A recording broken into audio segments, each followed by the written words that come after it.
জীবনে ভালো সময় পেতে গেলে আগে তোমাকে অনেকগুলো খারাপ দিনের সঙ্গে যুদ্ধ করতে হবে। Hello everyone, good morning. আমি সাথী, নতুন আরও একটি ঝলমলে ব্লগে সবাইকে ওয়েলকাম জানাচ্ছি।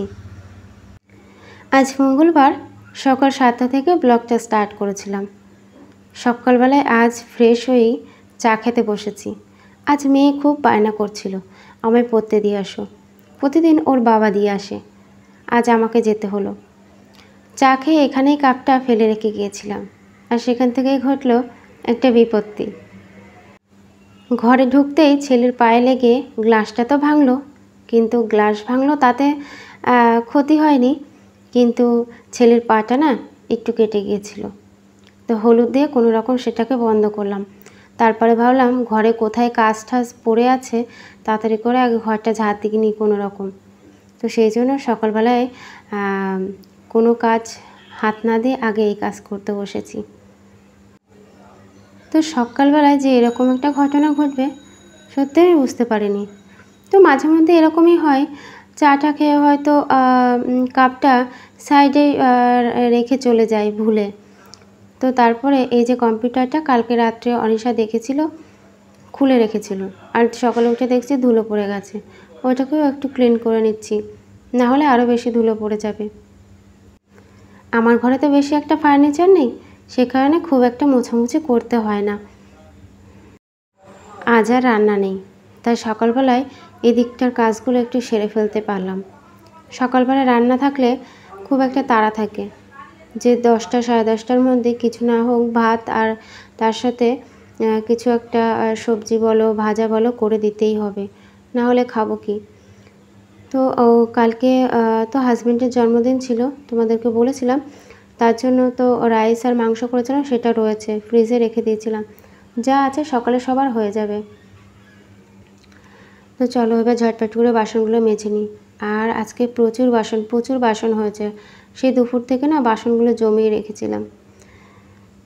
কিছু করার নেই, একা সংসার, নিজেকে করতেই হবে। চলো করে ফেলি।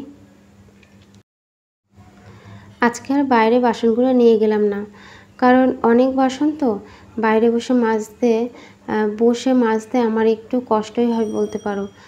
তো বয়স হয়নি, কিন্তু এই বয়স থেকে হাঁটুর ব্যথা, মাজায় ব্যথা, শিরদাঁড়ায় ব্যথা সব কিছু লেগেই আছে। তো সিজার হয়েছি 2.5 বছর।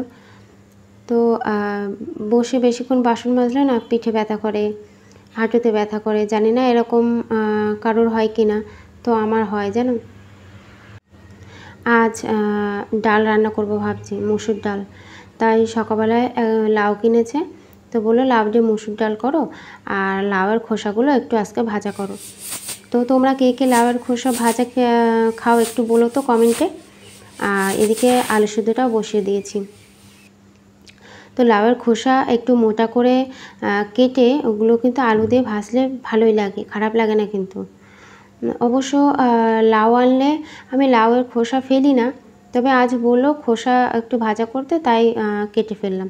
আর দেখো কেমন সাদা, খুব কচি লাউ একদম। আর আমার এই গাছের ডেকোরেশনটা কেমন হয়েছে অবশ্যই কিন্তু বলো। দেখো সব কিছু ম্যাচিং হয়ে গেছে জানো, টব দিয়ে, আমার থালা দিয়ে, নিচের টুল দিয়ে সব পুরো ম্যাচিং। তো কেমন লাগলো তোমরা কিন্তু অবশ্যই কমেন্টে জানিও। আর এদিকে সবজি কাটছি, আবার ওদিকে তোমাদের কাজ দেখাচ্ছি। তো এই যে বাবু আমার সাথে সাথে কাজ করে দিচ্ছে, ওই আলুগুলো নিয়ে নিয়ে রেলগাড়ি বানাচ্ছে। ভিডিওর ভয়েস দিতে বসলে মনে হয় সব গাড়িগুলো তখনই আসে। এই যে 10 মিনিটের একটা ভিডিওতে ভয়েস দিই, তার মধ্যে যে কতগুলো গাড়ি যায় তা আর বলার কথা না।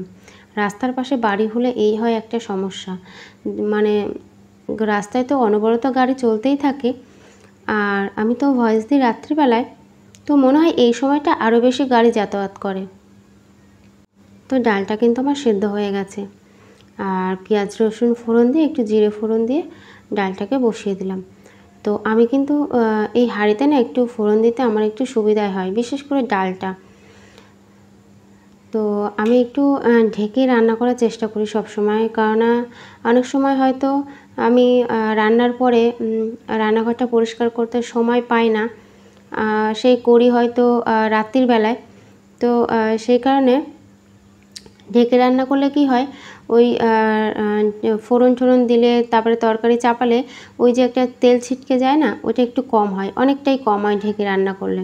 ওই জন্য আমার একটু সুবিধাই হয়, গ্যাসটা একটু পরিষ্কার থাকে, অতটা কষ্ট করতে হয় না। তো চলো, ডালটা আমার হয়ে গেছে, এবার ওই নামাতে হবে। ভিডিও শুরুতে তোমাদের যেটা বললাম যে ভালো দিন পেতে গেলে অনেকগুলো খারাপ দিনের সাথে আগে যুদ্ধ করতে হবে। তো আমরা যারা নতুন মানে ইউটিউব চ্যানেল খুলেছি, তো আমাদের অবস্থাটা কিন্তু এখন সেই রকমই। তো এখন অনেকগুলো দিনের সাথে আমাদের লড়াই করে যেতে হবে। কবে সাকসেস পাবো কোনো ঠিক নেই, তবে পাবো এই আশায় আমরা সবাই চলছি একই রাস্তায়। তবে কেউ হয়তো একটু আগে, কেউ হয়তো একটু পরে, যার যেরকম ভাগ্য বলতে হবে। ইউটিউবটা একটা ভাগ্যের ব্যাপার, বুঝেছো? কেউ কেউ দেখি খুব অল্প দিনেই এতটা সাকসেস পেয়ে যায়, তো তখন কি বলবো, খুব ভালো লাগে। কিন্তু আবার যে আমি আগে আমার আরও 2টা চ্যানেল ছিল, তো কিছুই করতে পারিনি, আবার নতুন করে এটা শুরু করেছি। সবাই একটা কথা বলে, সময় না হলে কারো জীবনের পরিবর্তন আসে না। তো সময়টা হচ্ছে বড় জিনিস, হয়তো আমার এখনও সময় আসেনি, তাই এখনও লড়াইটা চালিয়ে যাচ্ছি। তবে জানি না কবে সময় আসবে, সেই ভালো দিন, ভালো সময়টা কবে আমার জীবনে আসবে, কবে আমিও একটু সাকসেস হতে পারবো। আদৌ সাকসেস হতে পারবো কি না কোনো দিনও সেটাও জানি না গো। ঘরে কতগুলো আম পড়েছিল, একদিন নিমন্ত্রণ বাড়ি খেলাম, আর একদিন খেলাম ওই রাইস আর মাংস, খেয়ে আর আম খাওয়ার প্রতি কোনো ইন্টারেস্ট ছিল না, সেই জন্য আমগুলো একটু দাগ দাগ মতো হয়ে গেছিলো। পাতে খেতে দিতে গেলেও একটু কেমন দেখায়, তো ভাবলাম তার থেকে জুস যদি করি সবাই খেতে পারবে, আর কেউ তো দেখতে পাবে না যে আমগুলোর কী অবস্থা ছিল। তো একটু লবণ, চিনি আর গাছের লেবু দিয়ে শরবতটা বানিয়ে সবাই মিলে খেলাম।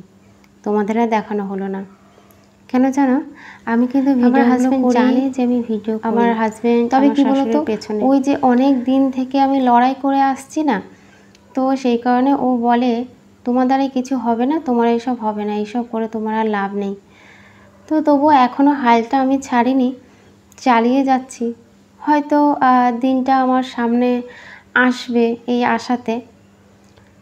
তো ওই জন্য আর কি বলতো, ও সামনে দেখলে একটু রাগারাগি করে। আমার হাজব্যান্ড বলে এই সময়টা তুমি মোবাইলকে না দিয়ে একটু ঘুমাও, তোমার শরীরটা ঠিক থাকবে। চলো আজ এইটুকু, টাটা।